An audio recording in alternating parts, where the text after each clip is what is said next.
Hello, everyone. I'm Rashid Dumbuya, an international human rights advocate and public defender from Sierra Leone. Today, I am motivated to speak up against the world's isolationism attitude and hysteric reactions to nations that are presently plagued with the Ebola disease. I will begin my message by asking a simple rhetorical question. Has the Ebola epidemic transcended into an epidemic of hate, hysteria, and racism? As I speak on this salient subject today, over 6,000 Africans have died and over 8,000 are currently affected with the Ebola virus, whilst hundreds of people have died of the disease, a good number of them being women and children in West Africa.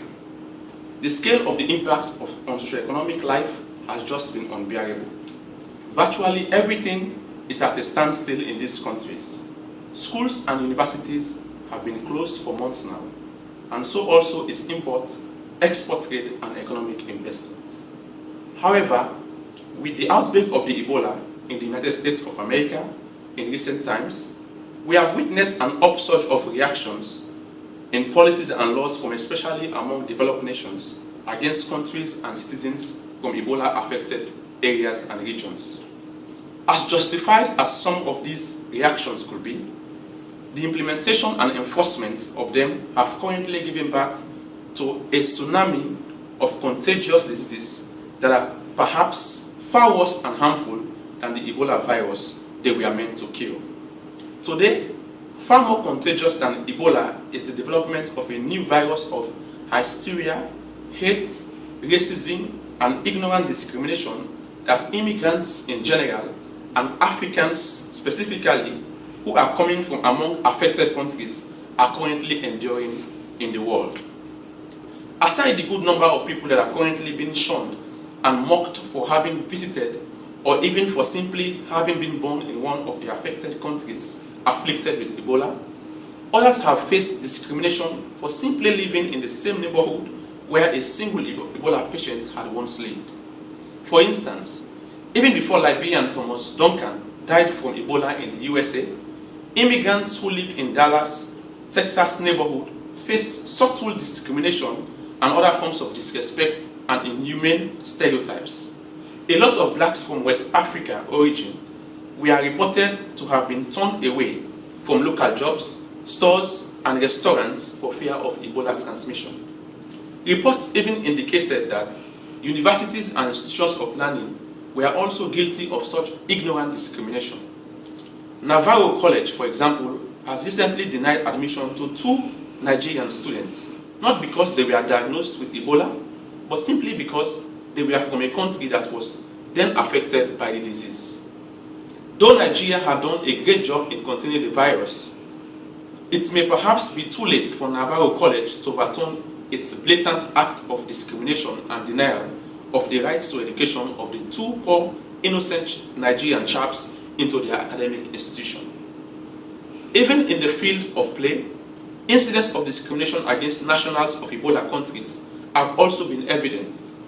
It was reported a few weeks back that in Nazareth, Pennsylvania, a Guinean high school soccer player from the Nazareth area high school was subjected to chants of Ebola from opposing players on rival Northampton High School's team. The Ebola chant and ridicule even left this black African chap in tears. Northampton's head and assistant coach have since resigned from their position as a result of this incident, but ironically and unfortunately, disciplinary action against the heckling players is still far from being seen. In another display of hysteria, a few parents in Mississippi were reported to have even pulled their children from a middle school after discovering that the school's principal returned from a trip in Zambia, a country which ironically happens to be nowhere close to the Ebola outbreak or affected regions. Furthermore, Liberia's immigration population in Staten Island, New York, reportedly the largest Liberian community outside of Liberia, has also been a subject of ignorant discrimination because of the Ebola outbreak that has occurred back home in their country. One Liberian from the community was reported to have even remarked, quote, "When they see you are African, they are kind of afraid to even shake your hands, or talk with you, or even come close to you," end of quote. But such racial embarrassment, hysteria, and discrimination has not just been akin to the USA. Even countries in Africa and other parts of the world have been reputed to have responded in like terms. For instance, the Sierra Leone national football team were denied entry into Seychelles for a football match that was scheduled to take place between the two nations for fear that they might export the Ebola virus into the country. In another episode, the same Sierra Leone football team also had to concede to play both of its matches in Cameroon because the Cameroonian national team did not agree to go to Sierra Leone for their return leg for fear of being contaminated with Ebola. There are even calls from the slated host of the African Cup of Nations, Morocco, to postpone this year's African Nations Cup or give it to another host for fear of the Ebola virus spreading into their country. Hajj pilgrims from Sierra Leone were also not allowed to travel to Saudi Arabia this year to perform their Hajj ceremony in fears that they might spread the virus into the country. More negative still, following the transporting of the Ebola virus to the USA by Liberian Duncan, there are apparently flagging and unconfirmed reports of a lot of abuses and hysteria going on in airports and border posts, especially in Western nations, by immigration authorities with regards to their screening of Africans that are coming from Ebola-affected countries and regions. Some consular offices have even publicly expressed their position with respect to the granting of visas and residence permits to countries and citizens that are affected by the disease. Countries like Rwanda, Kenya, South Africa, etc., have been reputed to be tough on these matters. Today, a good number of flights have also suspended their operations indefinitely to and from these affected countries and regions. Britain, France, Kenya, the Gambia have fundamentally been guilty of this flight isolationism approach, notwithstanding the debilitating economic consequences that is currently befalling the economies of these underdeveloped countries. As genuine and as justifiable some of these actions might be, it is important to emphasize the point that because of the exaggerations that are usually characterized and underlie their enforcement, there is a high likelihood and probability for hysteria, ignorant discrimination, and racism to be born out of these isolationist actions and policies. President Obama and the CDC Director, Tom Frieden, amidst immense pressure from Congress, have done their best to try and combat this sort of hysteria with cogent facts and arguments.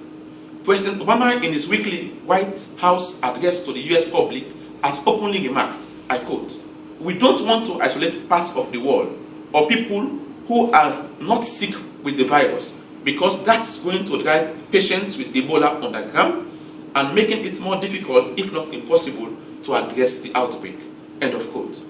Doctors Without Borders, the leading charity organization in the fight against Ebola, has vehemently opinionated that, quote, "A ban placed on Ebola-affected countries and their peoples will not prevent Ebola from spreading," end of quote. WHO have also warned of the economic collapse that may engulf Ebola-affected nations due to the suspension of flights to and from these countries.